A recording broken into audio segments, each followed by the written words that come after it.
지금도 박혁에 대한 영상들이 우후죽순처럼 올라오는 가운데 과연 그를 두고 한국교회가 왜 예수님이 공생의 기간 하신 일을 이어서 할 생각을 안 하면서 발작하는 수준으로 그를 깎아내리며 성령의 역사에 대해 왈가왈부를 하는지 알아보고자 합니다. 무엇보다 한국교회는 그의 배경과 행동에 대해 문제를 삼고 있습니다. 그가 신학을 하지 않았고 발차기와 금가루가 성령의 역사냐는 질문을 퍼부으며 그의 사역은 한국교회의 권위에 대한 도전이라는 억지를 부리고 아는 척하기 좋아하는 목회자들은 성령의 사역은 질서와 품위가 있다고 하는데 한국교회, 성령의 사역에 대해 무엇이라도 제대로 알기는 합니까? 질서와 품위가 성경에 기록된 배경에 대해서는 알고요. 최하층의 지식을 가진 목회자들이 요나의 표적을 들먹이며 표적을 행하면 안 된다고 우기는 것처럼 아무거나 갖다 붙이면 되는 줄 알던데 세례를 받으면 자동으로 성령을 받는다는 희대의 개그를 하는 그들이 바울이나 베드로처럼 안수를 하거나 말씀을 전할 때 성령을 받게 해본 적은 있고요. 아니면 성경 어디에 성령 사역의 모범이라는 제목으로 그 구체적인 방법과 절차에 대한 안내문이라도 있던가요?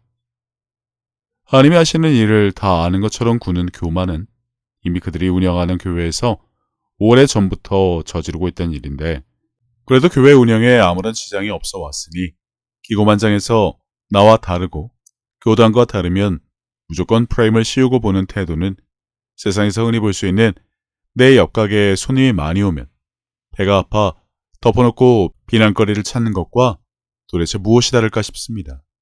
박혁 때문에 타격을 받아 신자들이 교회를 떠나고 교회가 문을 닫는 상황을 맞이하며 그 앙심은 깊이를 알 수 없을 정도로 깊어만 가는 한국교회.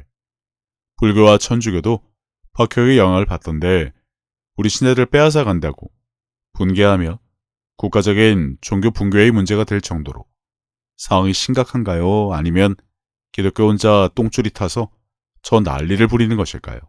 마치 판도라의 상자가 열린 것처럼 여태 그들이 쉬쉬하며 숨기고 모른 척하고 없는 듯 여겼던 성령의 사역이 구체적으로 보이기 시작하니 위기의식 때문에 그럴까요? 만약 그들이 여태 오직 말씀이라면서 구약과 율법과 교리와 신학을 무기 삼아 성경과 일치하는 진리의 복음도 아니면서 군살만 덕지에 덕지 붙은 사람의 지혜로 만들어낸 이론과 사상과 해석과 분석을 자랑하며 목회를 했더라도 그것만 가지고도 어떠한 경우에도 흔들리지 않을 교회와 신자들을 양육했다는 자신이 있다면 과연 지금처럼 박혁 하나를 두고 호떡집에 불난 듯이 누구라고 할 것 없이 호들갑이나 떨었을지 생각해 봤으면 합니다. 신천지를 두려워하고 이란과 사이비를 방관하고 비판만 하던 기독교. 여태 그래온 것처럼 박혁도 방관하면 그만인데 그렇게 될 수밖에 없도록 방치한 책임이 기독교, 한국교회에 전혀 없다고 할 수 없는 마당에 이제 와서 왜 박혁에 대해서만 누구라고 할 것 없이 나와서 비판을 서슴지 않을까요? 이란과 사이비는 무슨 짓을 하던 상관 안 하던 자들이 말입니다. 앞에서 언급했지만 위기의식 때문에 그렇습니다. 신성모독이라며 박혁을 폄훼하지만 정작 그들의 언행이 더 신성모독, 성령모독임을 모른 채 무지성으로 박혁만을 비판하는 이유. 바리새인과 같은 그들에게 들보 피우는 넘어가고 여론을 조장해서 그를 시대의 사기꾼으로 몰아가는 지금의 모습이 과연 기존의 한국교회 모든 신자들에게 지지를 받고 있지 못하다는 것만 보더라도 객관적으로 보면 박혁의 문제라기보다는 한국교회의 문제, 무엇인가 마음에 걸린다고 할까요? 세상은 물론이고 신자들이 알아서는 안 되는 것을 알게 된 후에 보이는 조바심까지 역력하게 보이니 분명 잘못된 것이 한국교회에 있다는 것이고 그들의 뿌리는 그들의 목회와 자칭 향기나는 예배는 한 사람 때문에 흔들릴 정도이니 그들의 주장처럼 그다지 깊지 않다는 것을 여실히 보여주는 꼴밖에는 안 돼서 하는 말입니다. 우리의 싸우는 무기는 육신에 속한 것이 아니오 오직 어떤 견고한 진도 무너뜨리는 하나님의 능력이라. 모든 이론을 무너뜨리며 하나님 아는 것을 대적하여 높아진 것을 다 무너뜨리고 모든 생각을 사로잡아 그리스도에게 복종하게 하니 무엇보다 방언을 해서는 안 되고 표적은 끝났다는 한국교회. 공생의 기간 바리새인들처럼 하나님을 대적해서 높아진 사람이 지혜로 만들어낸 신학과 철학과 사상들, 게다가 한국교회의 권위를 더 높이는 지금의 모습이 과연 하나님을 위한 것일까요? 박혁이 집회 중 십자가 복음을 전하지 않으니 문제라던데 다 접어두고 그럼 한국교회는 질병과 귀신을 어떻게 쫓아내고 있을까요? 아니, 그래본 경험은 있습니까? 의인의 기도를 할 수 있는 자들이 교회마다 있기는 하고요. 대충 하다가 안 되면 그 사람이 지은 죄 때문이고 병 낫기는 하나님의 뜻이 아니라며 회개부터 하라는데 이게 맞습니까? 이처럼 엉터리 처방과 진단이 난무하는 한국교회. 이게 어디 하루 이틀의 일이란 말이죠.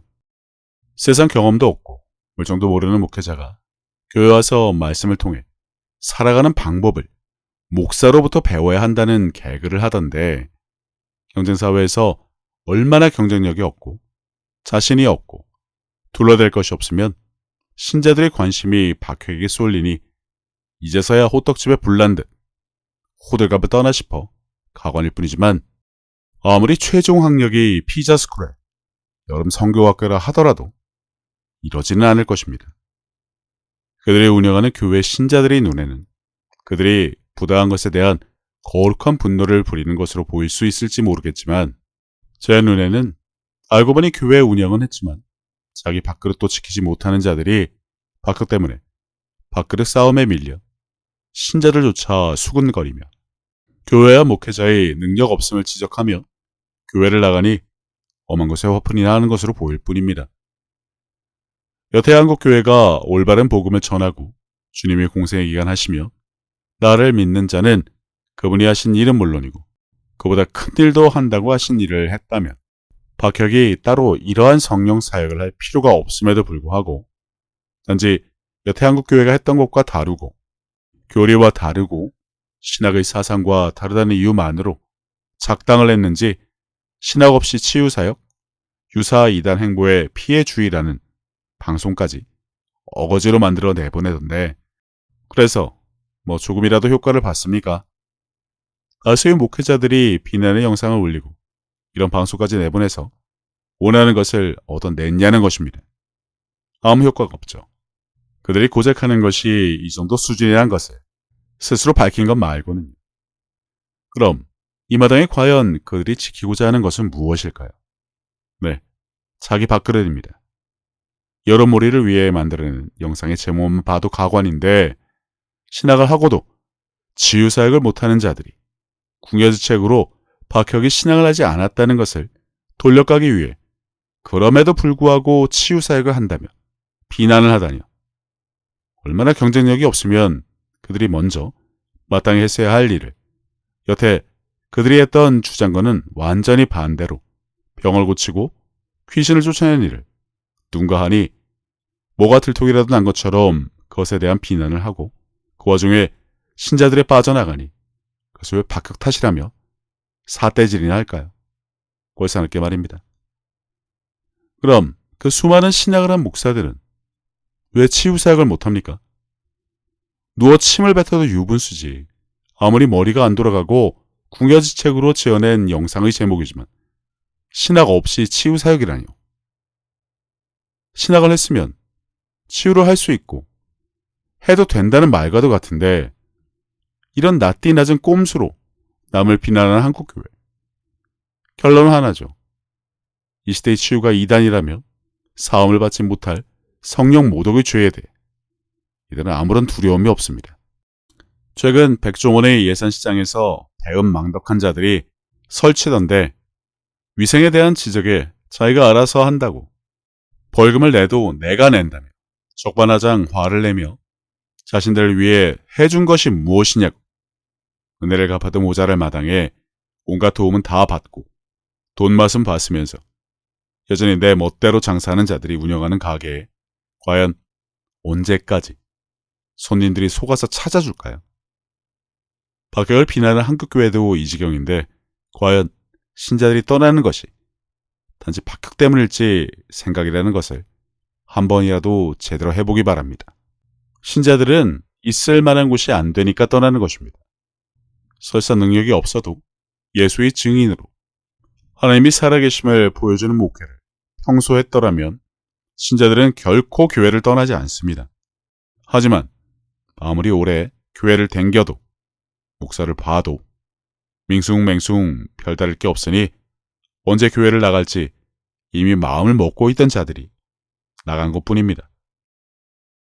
오직 성령이 너에게 임하시면 너희가 권능을 받고 예루살렘과 온 유대와 사마리아와 땅 끝까지 이르러 내 증인이 되리라 하시니라. 지금 한국교회 무슨 권능이 있습니까?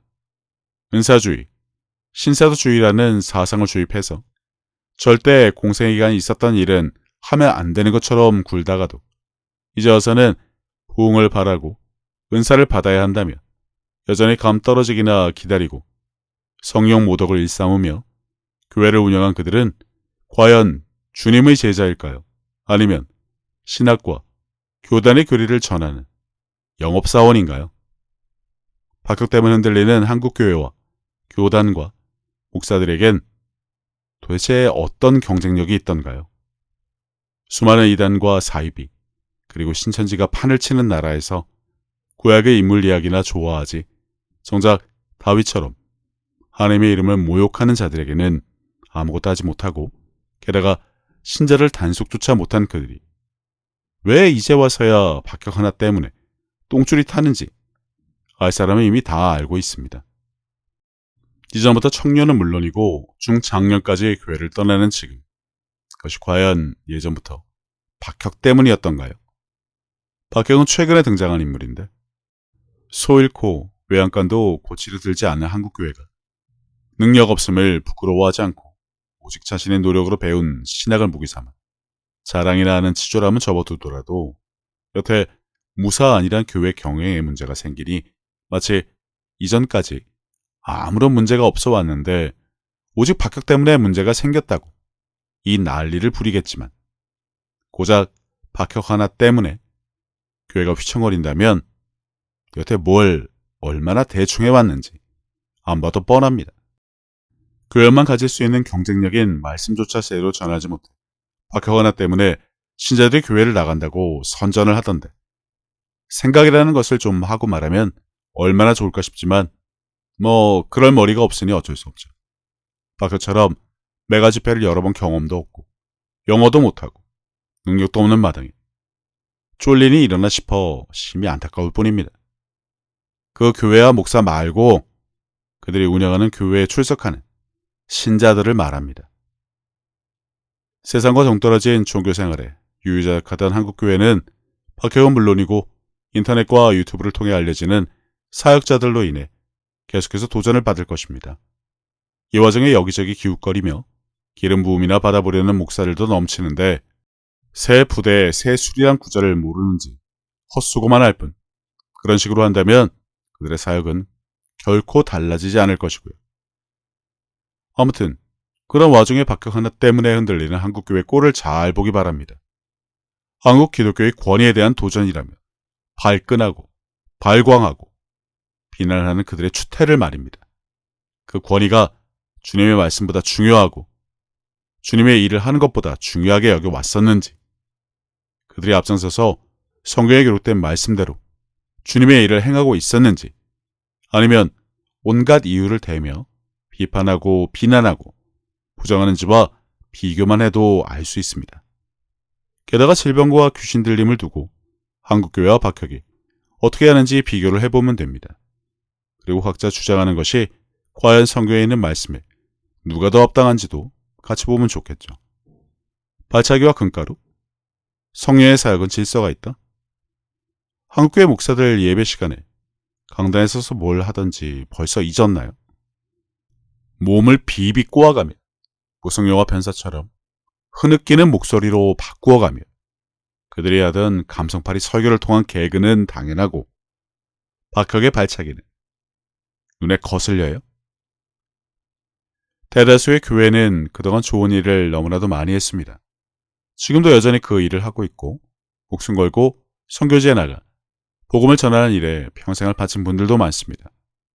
하지만 그동안 한국 교회가 터부시한 성령 사역, 말씀에 대한 잘못된 이해와 분석과 연구와 해석 때문에 신학과 교단의 교리와 권위와 전통을 방패 삼아 없는 듯 취급하고 해서는 안 되는 것으로 몰아세운 것을 박혀게 한다는 이유 때문에 무지성으로 그를 비난하는 것이 과연 옳고 형평성에 맞는지 생각했으면 합니다.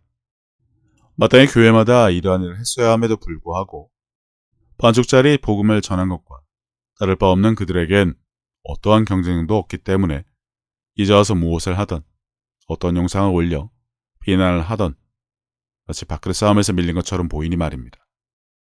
대형마트에서 저가로 치킨을 공급하니 기존의 치킨 업계가 발끈하는 모습과 다를 바 없는 지금의 한국교회.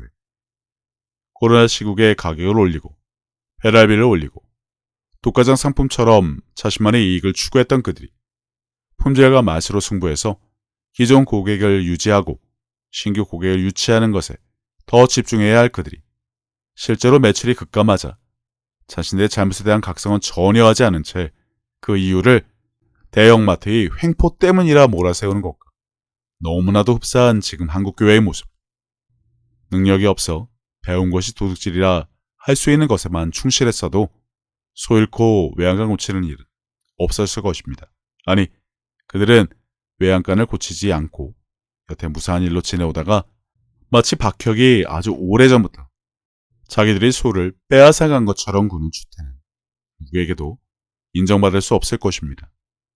한국교회의 신자 감소, 아주 오래전부터 급물살을 탔던 이유를 그들만 모르지 않을 것입니다. 알고도 방치를 했죠. 외양간을 고치지도 않았고 아무런 각성조차 하지 않고 오직 교회 운영과 프로그램과 설교회, 회개 기도회만 해오다가 이제 와서 모든 것이 다 박혁 때문이라고 하는 치졸함에 대해 말하는 것입니다. 물론 정신나간 성령 사역자 많습니다. 누가 보다 사이비 같고 이단 같고 무당과 같은 자들을 말합니다. 당연히 교회 목사도 그렇죠. 감성파리 설교에 즙을 짜며 꼴사나운 일을 자행하는 자들을 말합니다. 헌금 횡령에, 강간에, 세습에 교회를 영업장으로 만든 자들이 없다고 할 수 없는 것처럼 모두가 그러지 않다면 성령 사역자도 마찬가지입니다. 박혁 하나를 두고 모두를 매도한다면 문제가 되는 목사 하나를 가지고 한국교회와 기독교 전체가 도매값으로 욕을 먹어도 된다는 것과 마찬가지인데 누구에게나 다 존경을 받는 사람은 있기 어려우니 불필요한 소모전에 정신이 팔릴 시간이 있다면 차라리 외양간을 고치는데 더 시간을 보내야 할 것입니다. 발차기의 금가루, 신나가지 않았으면서 설계하는 것 등등 꼴사납게 보일 수 있겠죠. 한국교회 목사들도 마찬가지입니다. 그들이 수많은 설교와 집회 영상을 봐도 금방 찾을 수 있으니까요. 신학 없이 치유 사역을 한다는 꼴 사나운 영상이나 만들어 방송하며 비난할 것이 아니라 신학 없이 치유 사역, 유사 이단 행보의 피해 주의 같은 졸렬한 영상의 제목 때문에 신학을 했으면 치유 사역을 해도 된다는 것으로 보이게 만드는 그들의 낯띠 낮은 아이디어 수준이 지금 한국교회가 가진 경쟁력의 일부라고 본다면 안타까운 정도가 아니라 한심할 뿐입니다. 아무튼 그러면 한국교회가 가진 경쟁력은 과연 무엇일까요? 아니, 있기는 할까요? 그들이 마땅히 했어야 할 일을 그들 스스로가 폄훼하고 비난하고 없는 것으로 터부시했으면서 이제 와서 누군가 그것을 하니 악한 영이 하는 것이라 몰아세울 만큼 그들이 성경에 기록된 말씀 그대로 행하며 주님의 일을 하며 올바른 복음을 전한다고 볼 수 있겠냐는 것이죠. 앉아서 부흥이나 바라는 그들이 이단과 사이비, 신천지를 대하는 것과 마찬가지로 강 건너 불구경을 하듯 거기서 아무리 비난의 화산을 쏘아봐야 무너진 외양간, 터진 자루와 같이 사람들은 교회를 떠나갑니다. 새로 오지도 않을 것이고요. 이미 치킨 업계에 사람들이 등을 돌린 것처럼 한국교회 신자들의 교회 이탈 현상은 이미 오래전부터 시작된 일이고 이것이 지금 한국교회의 현실인데 남 탓이나 한다고 떠나간 사람들이 돌아올까요? 치킨 업계가 대형마트의 저가 치킨 판매를 맹렬하게 비난한다고 해서 떠나간 민심이, 고객이 돌아올까요? 가만히 있어도 사람들이 차려주던 팔자 좋던 시절은 이미 오래전에 끝났습니다. 어차피 능력이 없어 할 수 없는 성령 사역이라면 능력을 갖춰 이제라도 교회가 앞장서서 하던가, 아니면 여태 성령 사역을 은사 주인이, 신사도 주인이 말 같지도 않은 이론과 사상으로 비난한 신학과 교단의 교리 때문에 이러지도 저러지도 못할 것 같으면 그나마 할 수 있는 것으로 교회를 지키거나 부흥을 만들어 보던가 하면 될 것이지만, 이미 터진 자루처럼 신자들은 썰물처럼 교회를 빠져나가고 있으니 사면 초가라고 하죠. 아무런 경쟁력 없는 한국 교회가 할 수 있는 일이 없어 보이니 어쩌면 좋을까요? 박혁 때문에 교회가 흔들리고 무너지고 있다. 세상은, 신자들은 생존하기 위해 경쟁력을 갖추고자 혈안이 된 마당에 오랜 세월 동안 여태 방만한 교회 경영을 한 책임을 누구에게 떠넘기려 하는지, 그래서 그들이 가질 수 있는 이득은 무엇일지 생각해 봤으면 합니다. 무사한 일에 유유자적에 천하태평으로 지내왔던 시절은 이미 끝났습니다. 한국교회만 모를 뿐이죠. 환골 탈퇴라도 하면 다행이지만 어차피 없는 능력에 교단 안에서도 서로 눈치나 볼 것은 물론이고, 그러면서 고리타분한 역사와 전통을 운운하며 자기들 것이 최고라 여길 것은 불을 보듯 뻔합니다. 그러니 여태 저지른 것 때문에 긴축재정을 하듯 저렇게 종교적이고 폐쇄적인 교회가 되는 것 외에 살아남을 방법은 없어 보입니다. 갈수록 우물한 개구리가 되어 간다는 말입니다. 사실 교회의 경쟁력은 바랄 성질의 것이 아닙니다. 사회 경험도 없고 조직이나 단자 생활조차 제대로 해본 적이 없는 목회자들이 학교를 마치면 바로 사역지로 배정을 받거나 개척을 해서 목회를 하고 있으니 치열한 생존 경쟁의 사회에서 살아남고자 발버둥치는 신자들을 위해 못하는 제대로 알려줄 수 없지만, 교회에 와서 목사들을 통해 세상을 살아가는 방법을 배워야 한다고 하니 어이가 없을 뿐입니다. 자, 다 접어두고 박혁을 대하는 한국교회의 경쟁력은 무엇입니까? 목회자들이 나서서 좀 보여주세요. 뒤에 숨어서 말로만 솜방망이 같은 비난이나 하며 이러쿵저러쿵 꼴사납게 궁시렁대지나 말고요.